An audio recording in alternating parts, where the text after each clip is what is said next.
What is your take on like education and the world of like distraction? So specifically, I'm just really, this is a little bit early to be transitioning to this topic. We usually end the episodes talking about something future facing, but I'm sort of inspired. I've been thinking a lot with great angst about learners coming into the environment, specifically in the software world.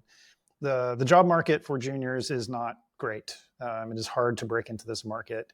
The education space has changed significantly with generative AI, people being able to produce things without understanding them, which has always been a thing in some degree or another, right? We've always had tools like giving us more capabilities, but it does feel like things are changing. The delta is a little bit greater now. And I'm curious how you're thinking about like education at this moment in time, course building, or like grabbing people's attention in a different way, or like what it takes to sort of like successfully educate people in this sort of like new world. So with Egghead, when I made it, I found a tutorial that was build a Rails app that accepts Stripe payments for subscriptions. And I followed that tutorial and I built Egghead in a little under 2 weeks and deployed it and started taking people's money. I didn't understand how it worked.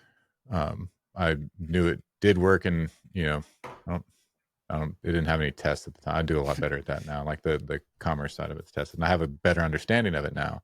And I look at that, and there are literally things and decisions that I made in those first 2 weeks, blindly following a tutorial and then naively expanding on that tutorial, that I have to live with and suffer with on a daily basis.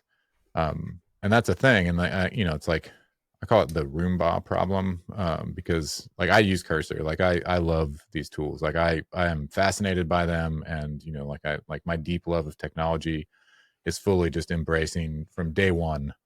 I love generative art and that sort of thing. Like it's like all around me in my office, actually.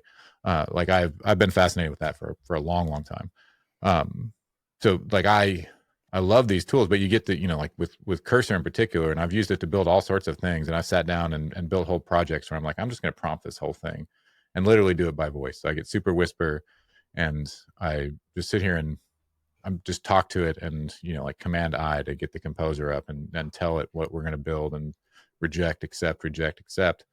And these things will just get into the corner and just be like, just like a Roomba, just, like you can't, we have a robot vacuum too. And you don't just, it just doesn't clean your house. Like, it's always going to have a cord stuck in its little mouth, or get a shoelace, or, like get stuck in a little spot and be like, help, it's an incline. I can't get out of this. And you get the same thing with these tools, and they keep improving. And I don't know who can predict what point where it'll be like, hey, I need this app, and it's just, and you have it and it's flawless and you don't even have to worry about it, and you just kind of walk away and do that thing. I think that's actually great. Like that idea of the democratization and allowing more people access to these tools and making it easier to build software, and being able to be like, hey, I have this spreadsheet, but I'd really like it to be this, or, like my kid's soccer team, needs this app. And I've done that for, like a little leagues we've been in the past. And that was cool, but it'd be even better if people could just like pop it up. And we've had, there's no code tools have existed for these kind of things, but like when there's a ceiling, especially if you're talking about something like the scope and scale of a thing, like of true complexity, that just gets really hard. And I don't know that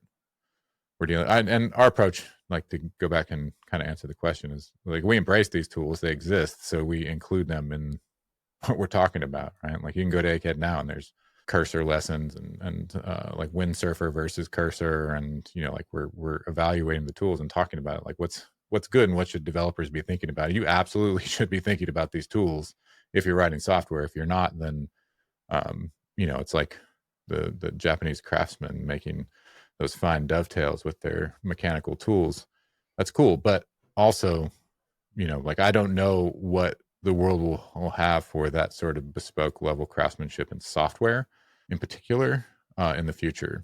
So like where it's a automated job, and the people that are building these tools and the money that's going into these tools absolutely want to like remove more software, like high paying software jobs from the equation. Like that has to be, that's a big motivation, because developers are super expensive because it's hard and takes a long time to get in there. I don't think the market for juniors has ever been good. Has it? I'm not sure. People say that and they're like, oh, now the market for junior developers is like, I don't think it's ever been good because it's such a hard job. And like the tipping point from I want to learn how to code to like I'm a productive software developer is like it's a big valley to leap. And I can't. Was trying to think if I've ever been like, wow, this is really the heyday for junior developers. I don't. Maybe there was one that I'm not aware of. I'd be interested to hear more. I guess I don't personally think that has happened. Yeah, I think it is harder today than when I started. Like when I got out of college, it was like kind of almost the gold rush of like there's just jobs everywhere. My sister-in-law right now like graduated a year ago, hasn't had like any luck. My sister, she hasn't had too much luck either. She kind of had to like juice some connections to get like a sort of tech job.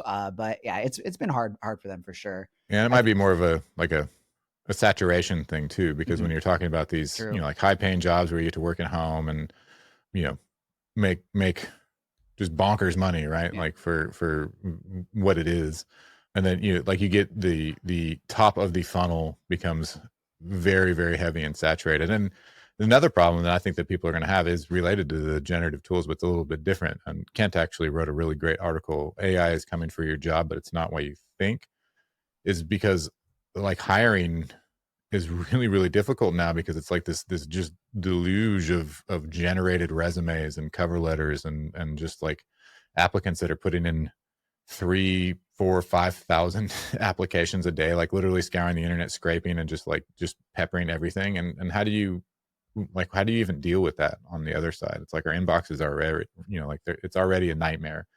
And now you have that, and it's affecting everybody's inbox. We're all getting the generated content pushed.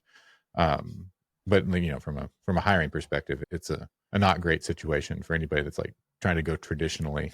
His idea and not really a solution, but just a way to kind of mitigate some of that is like in-person events. At the end of the day, it's like conferences. And I went to Danny Thompson's Commit Your Code last week, which is had that kind of early career vibes. Danny's really big in that space and really gives amazing advice to people trying to break in. It's like at that event, I just saw it in action, right? Like you're able to meet people that are earlier, and he's like, make yourself human in this sea of non-humanity, like being, a person that people can relate to is a huge lever too. It's hard though. I'm really happy I don't have to try to do that again. It was actually fairly easy for me. It wasn't easy, it was hard, but it sounds like it was easier than that. Like I didn't have to like jump through a bunch of hoops and got lucky when I did this 15 years ago. So like what worked for me, like I don't give a lot of career advice, because what worked for me is absolutely not the same as what's going to work for somebody today. Yeah, I very much feel that. When I was early in my career and in that kind of like golden era, I gave out lots of advice of like, this is a great field to go into. The jobs are cushy. And then like, just from there, it just kept going down and down. And it was much harder to recommend any career advice to anybody. I'll give it if somebody asks, but I will not put it on someone. Yeah, I'm not get your first job in tech is definitely not something I want to write. No. I think what you said is actually still true though. I think it's a great job, and it's wonderful. And if you love puzzles and actually love the technology, I think that there's a lot of room. I think there's a lot of different reasons that people could get in this and still be successful. Mhm. And I'm just excited to be able to keep doing what I'm doing. Like that's my entire goal, is to keep on trucking and keep kind of spiraling around this problem for as long as I can, actually.